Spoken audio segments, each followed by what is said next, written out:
Assalamu alaikum. Peace to you all. My name is Saba Ahmed. I'm a law student at American University. I am here to ask you a simple question. I know that we portray Islam and all Muslims as bad, but there's 1.8 billion Muslim followers of Islam. We have 8 million plus Muslim Americans in this country, and I don't see them represented here. But my question is, how can we fight an ideological war with weapons? How can we ever end this war? The jihadist ideology that you talk about, it's an ideology. How can you ever win this thing if you don't address it ideologically? Great question. I am so glad you're here, and I am so glad you brought that up because it gives us an opportunity to answer. What I find so amazing is since the beginning of this panel, which we are here about Benghazi attack against our people, not one person mentioned Muslims. We are here against Islam, or we're launching war against Muslims. We are here to discuss how 4 Americans died and what our government is doing. We were not here to bash Muslims. You were the one who brought up the issue about most Muslims, not us. And since you brought it up, allow me to elaborate with my answer.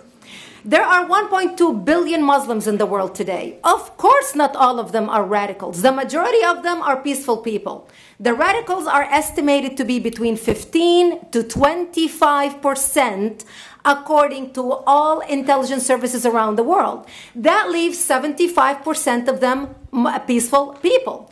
But when you look at 15 to 25% of the world Muslim population, you're looking at 180 million to 300 million people dedicated to the destruction of Western civilization. That is as big of the United States. So why should we worry about the radicals, 15 to 25%? Because it is the radicals that kill. Because it is the radicals that behead and massacre. When you look throughout history, when you look at all the lessons of history, most Germans were peaceful. Yet the Nazis drove the agenda. And as a result, 60 million people died. Almost 14 million in concentration camps. 6 million were Jews. The peaceful majority were irrelevant. When you look at Russia, most Russians were peaceful as well.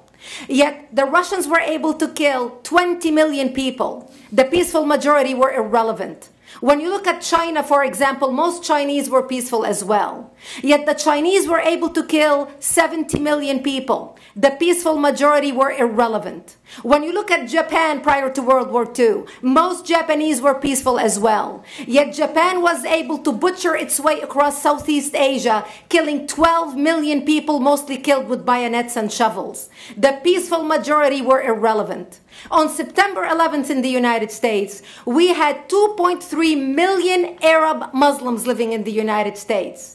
It took 19 hijackers, 19 radicals to bring America down to its knees, destroy the World Trade Center, attack the Pentagon, and kill almost 3,000 Americans that day. The peaceful majority were irrelevant. So for all our powers of reasons and us talking about moderate and peaceful Muslims, I'm glad you're here. But where are the others speaking out? And since you are the only Muslim representative,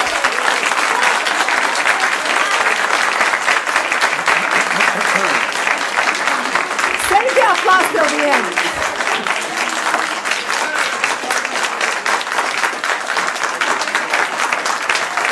Thank you.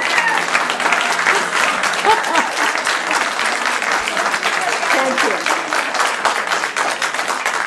And since you're the only Muslim representative in here, you took the limelight instead of speaking about why our government, and I assume, are you an American?